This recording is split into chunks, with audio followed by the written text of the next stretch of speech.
Hey guys, it's just Lynn here. I wanted to do a bit of a vlog about ear stretching.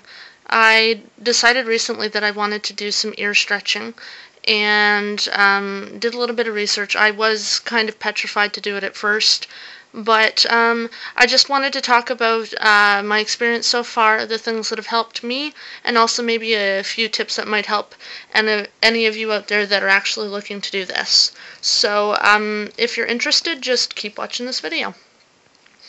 Okay, so basically I started stretching my ears about a week ago, and I think they were already at like a 16 gauge. They might have been 14 gauge. I was easily able to get 14 gauge in. So basically I started and I went from a 14 to a 10, and it took me about a week and a half.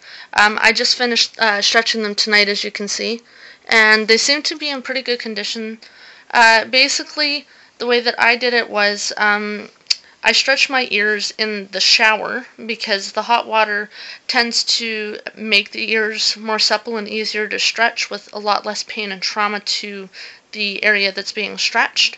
So what I would do is I would get in the shower and basically warm my ears up, and I would take my tapers out when I had them, and I'd wash my hands first, take the tapers out, and then wash the tapers, rinse them off, wash my ear, and then basically what I would do is I would take a little bit more of some fresh soap, usually the liquid kind. Antibacterial is always good, and I would put that onto the taper and then slide it through my ear. That way my ears were getting cleaned properly, but also it gave a bit of lubrication so that it actually would not hurt or traumatize the ear.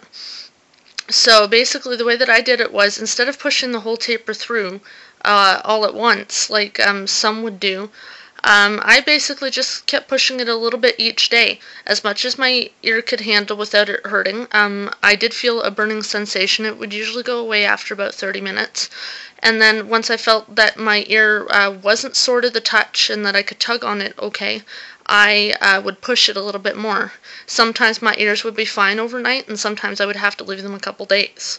Now, basically, once you're done stretching up to a certain point, like say right now, I'm up to a 10 gauge, what I would like to do is to leave them at 10 gauge for a bit, just to give the ears a chance to heal before I start stretching them again.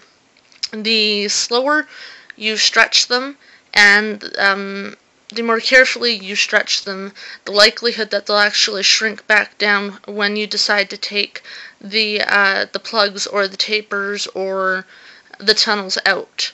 It also depends on the amount of time that you decide to have your ears stretched, because that also reduces the likelihood that the holes will close. But everybody's body is different. So basically my experience thus far has been that there's been a little bit of stinging. Usually goes away after about 45 minutes, and if my ear's sore, to leave it for a couple of days, not to push it. Basically what you would need to start stretching are a pair of tapers, in basically a decent size. I wouldn't skip sizes. Like, I had an easier time getting up to a 10 gauge, but somebody else might not have as easy of a time. So I would suggest basically figuring out what your ears can handle and taking your time stretching them, not skipping sizes, especially when you get past the 10s. Like say if I was to go from a 10 to a 6, that wouldn't be a good idea. So basically don't skip sizes, take your time stretching them, and don't rush the process, because if this is something that you don't want later, then if you rush the process, you're going to end up causing scar tissue, and I don't think any of us want that. Also, if you rush the process too quickly, you could risk getting a blowout, and I don't think anybody wants that. Also, if you don't have soap, you can use salt water to rinse your ears. I have heard of some people using olive oil and Vaseline and different things for their tapers, but I've just been using the soap.